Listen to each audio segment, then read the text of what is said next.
بسم الله الرحمن الرحيم عن ابن عمر رضي الله تعالى عنهما قال ما رأيت أحدا أنجد ولا أجود ولا أشجع وأوضأ من رسول الله صلی اللہ علیہ وسلم۔ ابن عمر رضی اللہ تعالیٰ عنہما بیان فرماتے ہیں، میں نے نبی کریم صلی اللہ علیہ وسلم جیسا ماہر، حضور جیسا کوئی سخی، حضور جیسا بہادر اور آپ جیسا کوئی روشن نہیں دیکھا۔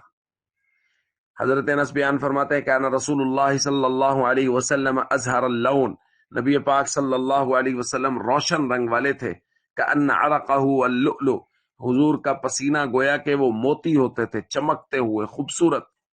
اور فرماتے ہیں وما مسست حریرۃ ولا دیباجہ الین من کفہ، میں نے کوئی ریشم کی عمدہ قسم بھی نبی پاک صلی اللہ علیہ وسلم کی ہتھیلی سے زیادہ نرم اور ملائم کبھی نہ اس کو چھوا اور نہ کبھی دیکھا۔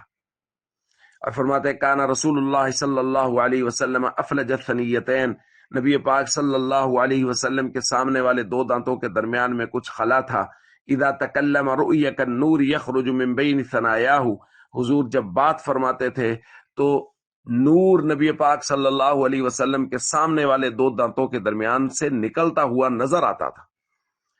دوستو، ہمارے آقا حضرت محمد صلی اللہ علیہ وسلم اللہ تعالیٰ نے بے شمار خصوصیات عطا فرمائی تھی۔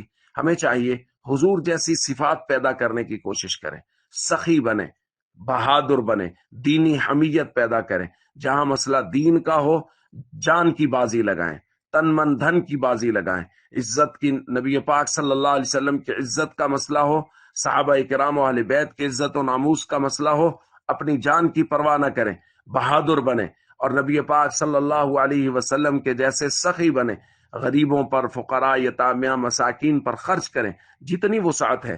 کوئی ضروری نہیں ہے کہ کوئی آدمی لاکھ روپیہ، 1000 روپیہ خرچ کرے۔ 10 روپے کی وسعت ہے تو یہ 10 روپے خرچ کرنے والا سخی ہے۔ اس لیے ہمیں حضور جیسی صفات پیدا کرنے کی کوشش کرنی چاہیے۔ السلام علیکم ورحمۃ اللہ وبرکاتہ۔